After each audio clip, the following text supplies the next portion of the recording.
पहला मुकाबला है राजनीति के मैदान में। हम बात कर रहे हैं मनोज तिवारी की। मनोज तिवारी जो कि शिवपुर विधानसभा सीट से चुनाव मैदान में है। मनोज, मतदान हो रहा है, सब कुछ ठीक ठाक? अभी तक तो भगवान का दया है और आशीर्वाद के वजह से सब ठीक चल रहा है। मैं सुबह सुबह पूजा करके अपना वोट कास्ट करके उसके बाद राउंड पे निकला था अपने केंद्र में, सब पोलिंग स्टेशन और बूथ्स में देखने गया था। तो अभी तक पीसफुल सब चल रहा है मेरे केंद्र में। और सिर्फ एक जगह दो जगह सीआरपीएफ वाले हमारे पोलिंग जो एजेंट बैठे हुए हैं अंदर, उनको खाना ले जाने नहीं दे रहे थे, लेकिन दूसरी तरफ दूसरे वार्ड में ले जाने दे रहे थे। तो ये जो नियम है उसका कोई यूनिफॉर्मिटी नहीं है, बट इसके अलावा अभी तक पीसफुल चल रहा है। और इसके बाद क्या होगा मुझे नहीं पता, अभी तक सब ठीक है। खेला होवे नारा दे रही हैं ममता दीदी, प्रधानमंत्री समेत जो बीजेपी के बाकी नेता हैं वो कह रहे परिवर्तन होवे। क्या लग रहा है, आप तो खुद एक खिलाड़ी हैं, खेला होवे परिवर्तन होवे का?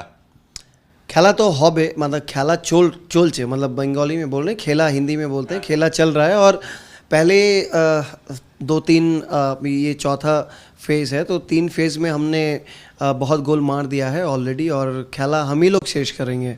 हालांकि शब्द वो लोग लेके यूज़ कर रहे हैं, बट उनके पास शब्द है नहीं, क्योंकि हम लोग जो भी शुरू करते हैं तो वो कॉपी पेस्ट करके फिर वहाँ से ये आता है। तो हालांकि ओरिजिनलिटी कुछ उसके तरफ से नहीं है, और वो 2 तारीख के बाद पता लग जाएगा। और वैसे भी लोगों को पता लग ही रहा है, जिस तरह से जनसभा में हमारी दीदी के जनसभा में लोग आ रहे हैं, अभिषेक बैनर्जी के रोड शोज़ में लोग आ रहे हैं, और हमारे नेताओं के रैलीज़ में जिस तरह से लोग उपस्थित हैं, उससे अंदाज़ा लगा सकते हैं कि कौन सी सरकार आ रही है। और हमारी ममता दीदी ने बहुत काम किया है पिछले 10 सालों में, बहुत उन्नयन किया, मतलब बहुत डेवलप किया है। और आने वाले 5 साल में जो मैनिफेस्टो दिया गया है उसमें मतलब हमारे जितने भी लोग हैं पश्चिम बंगाल में, सभी के लिए बहुत कुछ सुविधाएं हैं और लोग समझदार हैं बंगाल के। आशा करता हूँ क्रिकेट की पिच पर भी लगातार जो है चौके छक्के मारते रहे हैं, राजनीतिक मैदान में उसकी तैयारी है? क्योंकि दूसरी तरफ से मुकाबला तो काफ़ी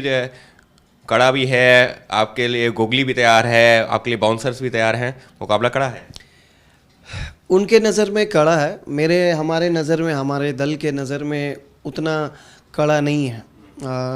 और हम लोग मतलब पहले से ही तैयार हैं, ऐसा नहीं है कि तैयारी नहीं है। और हाँ, खेल के जगत से हूँ, लेकिन as a democratic citizen of this country मैं हमेशा ये मानता हूँ कि हमारे देश में और हमारे राज्य में क्या चल रहा है उसका नॉलेज होना बहुत ज़रूरी है। तो ऐसा कहना भी ठीक नहीं है कि मैं राजनीति के मैदान में एकदम नया हूँ, क्योंकि जिस तरह से बीजेपी पार्टी वाले केंद्र में सरकार बनाए थे, आप सभी को याद होगा, शायद आपके दर्शकों लोगों को भी याद होगा कि 50 दिन मांगा गया था। 50 दिन किस लिए मांगा गया था वो डिटेल में किसी और दिन बता देंगे, लेकिन वो जो वादा किया गया था वो आज तक निभाया नहीं गया। तो जब एक दल और प्रमुख नेता जब अगर झूठ बोल के सरकार बनाती है, तो उन पार्टी से क्या आप अपेक्षा रख सकते हैं? तो यहाँ पे भी वही हो रहा है। और यहाँ के जो विरोधी कैंडिडेट हैं मेरे, वो भी झूठ बोल ही रहे हैं लोगों तक। और पिछले 5 साल तो वो टीएमसी में मेयर थे।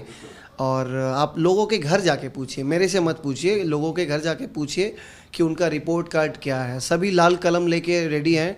हम लोग जैसे बचपन में स्कूल टेस्ट देके फाइनल एनुअल एग्ज़ाम का जब रिपोर्ट लेके घर पहुंचते थे ना, तो हम लोग यही देखते थे कि कितना लाल दाग है और कितना ब्लू टिक है। तो उनके रिपोर्ट कार्ड में ज़्यादातर मतलब 99.5% मैं कह सकता हूँ कि लाल ही टिक मार्क रहेगी। इस सबके बीच में अगर हम बात करते हैं, क्योंकि आप उम्मीदवार टीएमसी से हैं, तो बीजेपी की तरफ से सुबह से एक वीडियो ऑडियो वायरल हो रहा है जिसमें ये कहा जा रहा है कि प्रशांत किशोर जो कि रणनीतिकार थे टीएमसी के भी, उन्होंने ये माना है पत्रकारों से बातचीत में कि टीएमसी प्रधानमंत्री मोदी की लोकप्रियता ज़्यादा है और इस वजह से कई सारे ऐसे फैक्टर्स हैं जिसकी वजह से टीएमसी उतना अच्छा नहीं कर पाएगी। हालांकि बाद में प्रशांत किशोर ने कहा है कि नहीं, मैंने कभी ऐसा नहीं कहा। हाँ, तो वो क्लियर कर दिया है ना, तो मैं इसमें क्या टिप्पणी करूँ, मतलब उन्होंने क्लियर कर दिया। और जब पहला इंटरव्यू उन्होंने दिया था, हालांकि मैं चैनल का नाम नहीं लूँगा क्योंकि आप दूसरे चैनल में अभी मैं बक रहा हूँ, वहाँ पे उसने स्पष्ट बता दिया था कि 200 से ज़्यादा आसन लेके हम लोग ही सरकार बनाने वाले हैं, मतलब क्लीन स्वीप होने वाला है। तो बीजेपी की तरफ से फिर भी ये ऑडियो वायरल हुआ है। वायरल करने के अलावा कुछ है? आप जो वादा किए थे वो पहले निभा दें। आप जब राफेल डील किए हैं, मैं सोचता हूँ इस तरह से कि आज के दिन में आप ही बताइए, और मैं दर्शकों से यही पूछना चाहूँगा कि आज के दिन में क्या हमारे देश में कोई आक्रमण करने वाला है क्या? हमारे विश्व में क्या वर्ल्ड वॉर होने वाला है क्या, जो आपको अभी राफेल डील करने की इतनी ज़रूरत पड़ गई थी?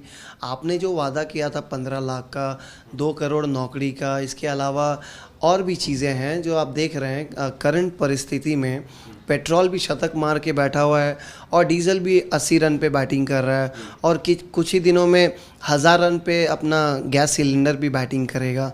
तो ये सब जो जेन्युइन मुद्दे हैं, ये सब जेन्युइन मुद्दे के ऊपर अगर नहीं बात करके आप ऑडियो वायरल करेंगे, और जिस तरह से ओवर टाइम किया जा रहा है, केंद्र सरकार के जितने भी नेताएं हैं, जिस तरह से पश्चिम बंगाल में मतलब प्राइवेट प्लेन पे आ रहे हैं, वो भी टैक्स पेयर्स के मनी से, तो आप समझ ही सकते हैं मतलब अंडर प्रेशर कौन है और कॉन्फिडेंट कौन है। तो ये सब डाइवर्ट करने वाली चीज़ें हैं, ग्राउंड रियलिटी कुछ और ही है। इस सबके बीच में प्रधानमंत्री नरेंद्र मोदी ने आज भी एक जनसभा को संबोधित करते हुए कहा कि टीएमसी के कार्यकर्ता हताश हैं, वो बौखला गए हैं, इस वजह से इस तरीके से जो है हमले कर रहे हैं। कूच बिहार की घटना का भी उन्होंने जिक्र किया और यही बताने की कोशिश की कि टीएमसी के नेता ही नहीं, कार्यकर्ता भी बौखला गए हैं, इस वजह से इतनी हिंसा हो रही है। देखिए, उनका सारा बात सुनने के लिए मतलब हम सुन सकते हैं, इसमें कोई दो राय नहीं, लेकिन सुनने से पहले अब वो अगर ये चीज़ों का उत्तर दे दें कि आपका वादा जो आपने किया था लोगों को, वो क्या हुआ, उसका स्टेटस क्या है, उसके बाद फिर आगे की बात करेंगे। हालांकि प्रधानमंत्री जिस चेयर पे बैठते हैं, हम सभी उस चेयर का सम्मान करते हैं और बहुत इज्जत करते हैं, लेकिन अगर जो वादा किया था सर, अगर आप वो निभा देंगे, उसके बाद यहाँ की राजनीति का ऑडियो वायरल करेंगे या कुछ भी आप बोलेंगे लोगों को भड़काने के लिए या कुछ भी, मतलब ये मानने के लिए मैं तैयार नहीं हूँ एटलीस्ट। क्योंकि आप अगर जब केंद्र में आए थे तो लोगों को वादा किए थे, उस वादे के वजह से आपको वोट दिया गया था। और उसके साथ साथ स्वामी रामदेव बाबा भी जो थे, वो भी तो आपकी अदालत में बैठ के हाँ, कटघरे में बैठ के लोगों को इन्फ्लुएंस कर रहे थे ना, कि अगर 200 रुपये अगर सिलेंडर हो गया तो आप बीजेपी को वोट देंगे ना,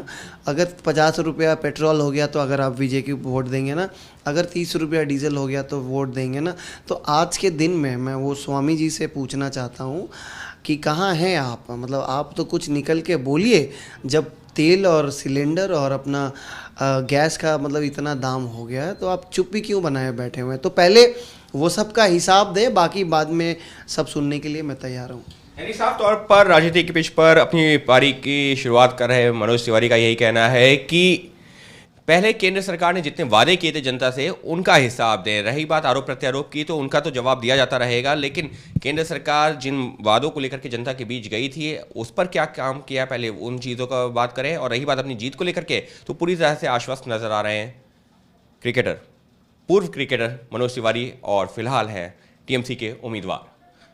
अंकित गुप्ता, एबीपी न्यूज़।